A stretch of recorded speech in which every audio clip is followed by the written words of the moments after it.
او خدای مکه کو یو انسان له په داسې ټایم کې مرګ راشي چې د دې انسان په هغه ټایم باندې تازه او نوی جامد کړی وي او دې چې دی نو په دقې دوران کې نور انسانان په قبر کې دفن کی او دې د قیامت په ورځ باندې دقه شانتي د جامد په حالت کې پاسي او خدای دې نه کې نبی علیه الصلاۃ والسلام انکار وکړي چې دا زما امتی نه دی نو دا څومره سخته خبره ده خو چېرته مسلمان په دې خبره سوچ کړی دی چېرته یو انسان په دې خبره سوچ کړی دی چې دا زه څه کوم دا زه څه کوم نو د ځان سره رحم دی ځان کامیابول چې یو انسان غواړي دنیوي کامیابي خو ټیک ته هغه انسان له پکار ده خو د آخرت کامیابي هم پکار ده دنیا کې چې انسان زندگی تیری نو دی به ځان له څه معاش کوي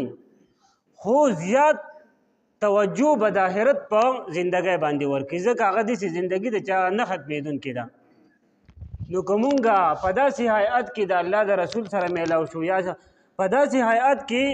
د الله تبارک وتعالی سره مونږ مخامخ شو نو مونږ به څه جواب ورکړو مونږ په دنیا کې د یو معمولي غونډه کې احدي سړي سره مخامخ کېدی شو چې معمولي غونډه کې د دنیا په اعتبار سره هغه چوتي نو چې دا کم رعایت د سره میلاویږي په کم حیات باندې میلاویږي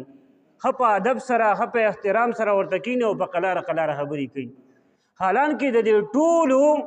بادشاه الله تبارک وتعالی دی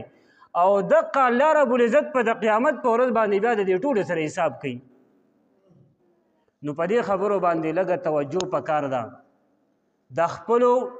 کشرانو چې دی نو خیال ساتل پکار دی چې زمونږ کشران د دین نه لرې پاتې نشي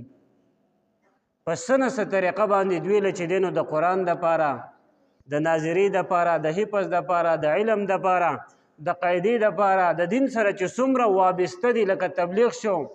د دې سره چې موږ دا مشران هم جوړاو یو او د قرآن سره خپل نسبتونه او تعلقونه او خپل محبت د الله سره د الله د رسول سره د الله د کلام سره د دې سره چې موږ محبتونه پیدا کړو